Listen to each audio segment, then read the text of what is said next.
Mesdames et messieurs, chers amis balmanais, nous sommes heureux de vous retrouver avec Brigitte Ruffier et Charles Logneto au nom du groupe des élus Balma Venir pour vous rendre compte du dernier conseil municipal qui s'est tenu le 31 mai, ou plutôt de quelques points significatifs que nous voulons vous exposer.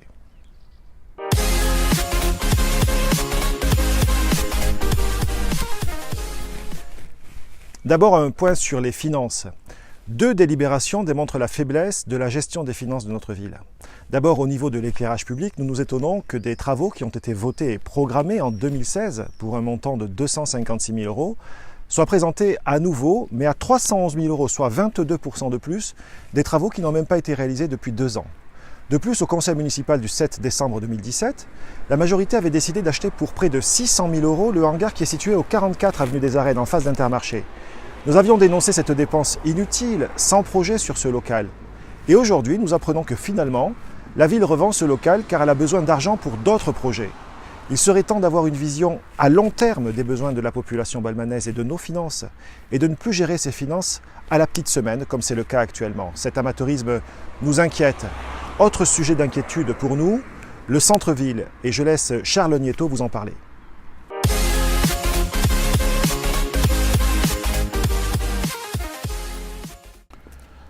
Une nouvelle fois, la majorité a présenté un report de la vente du terrain municipal au promoteur privé, Village d'Or, pour la construction de la résidence senior.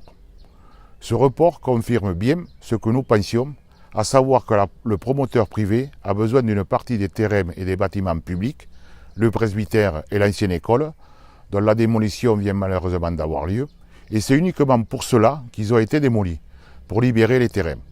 Nous nous sommes opposés à cette libération parce que nous refusons que de l'argent public finance la démolition de biens publics et vienne in fine servir un projet privé. Autre sujet important, les compétences déléguées, mais je laisse à Brigitte le soin de vous en parler.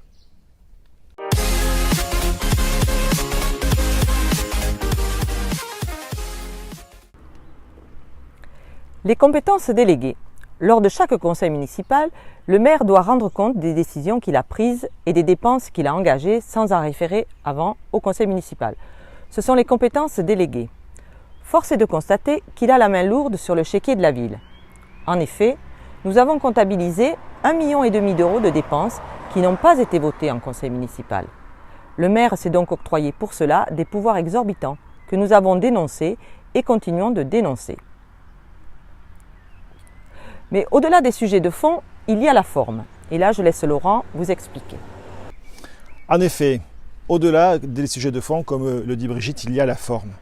Et l'attitude du maire de Balma à l'égard des élus des minorités et donc des Balmanais devient proprement inacceptable.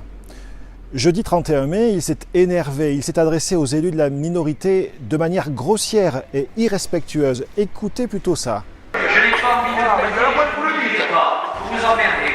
Oui, pour nous emmerder. Grande classe. Il a même pris à partie notre collègue Charles Logneto qui vous raconte cette situation. En effet, il a même interrompu la séance en me demandant de sortir de la salle pour qu'on s'explique, ce que j'ai refusé évidemment. Il a alors décidé de mettre fin à la séance du conseil municipal. Les vœux que nous souhaitions présenter aux élus n'ont pas pu être discutés, notamment celui sur la construction de la centrale à béton, mais Brigitte va vous en parler. Oui, vous savez peut-être qu'il y a un projet de construction de centrale à béton à Flourens et nous souhaitions aborder ce sujet en conseil municipal pour alerter la mairie sur les désagréments que cette centrale à béton va provoquer, notamment dans le quartier de Lasborde, avec le va-et-vient d'une quantité énorme de toupies à béton et de camions et qui vont notamment faire beaucoup de bruit et nuire à nos concitoyens de ce quartier. Voilà ce que nous souhaitions vous dire sur ce conseil municipal du 31 mai 2018. Nous espérons vous retrouver prochainement sur YouTube, sur Facebook, sur le site internet Balma Venir, où nous vous rendrons compte bien sûr des prochains conseils municipaux, mais également des actions que nous mettons en œuvre sur Balma pour l'intérêt de tous les concitoyens balmanais. À très bientôt. À très bientôt. À très bientôt à vous.